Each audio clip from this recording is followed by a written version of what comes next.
What's up, yo? Dol, purol naman ang iyong kunay. Hindi nga makagayat ng itlog ko yan. Huwag mo akong biruin, idol.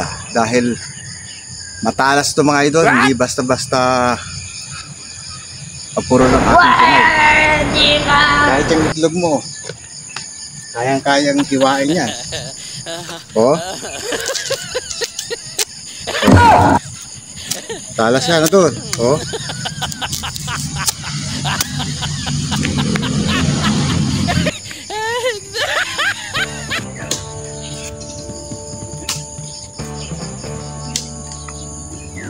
Ayun. Oh, yan, dikit. Yung tatlo nating araw. Kaya walang hadlang mga idol para hindi tayo makagamit ng pang-defense natin. So, ano yung content natin mga idol? Hindi lang pang-content. Makatulong din sa inyo mga idol. Lalo na sa mga kapatid natin na nasa katungkol. Pwede nyo gamitin. Kahit stick lang, pwede na itong gamitin. Pang-defense. Stick lang. Kasana sa discard lang. Strike tayo mga idol. Samahan natin ang kunay.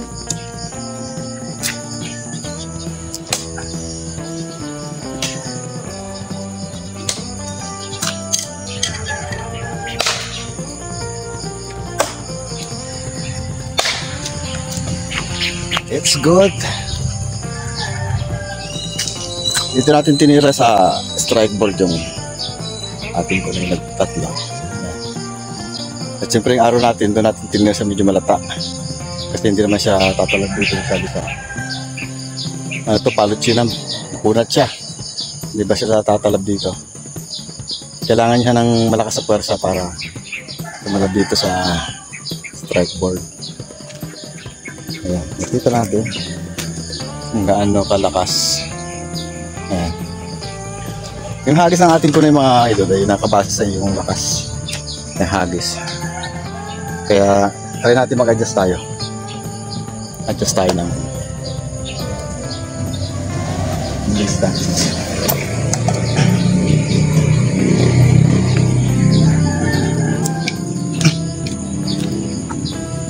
Trying distance. Yan.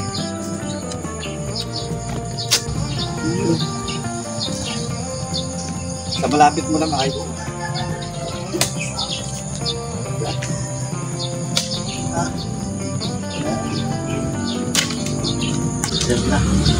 so dito tayo sa tatlo, right? Isang short, tapos sa medyo malayo malayo.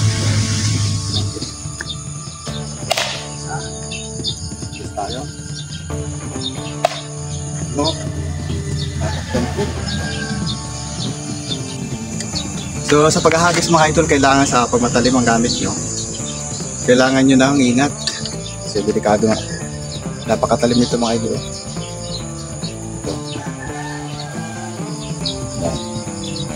Kaya ingat lang tayo paghahagis. Sa mga baguhan na magtatarget, siguro wag nyo muna lagyan ng talim sa una. Tapos pag medyo nakasali na kayo, medyo talim-taliman nyo na. Tapos pag masanay na kayo at alam nyo na yung takbo nung kunay kung saan tawan, sumablay kayo, hindi kayo tumama doon sa target nyo, alam nyo kung saan ang bagsak. Kailangan ng bilis. Tansya natin sa kunay din. Medyo naalang-alang ko patalas mga sa releasing ng kunay. Tatlo yan.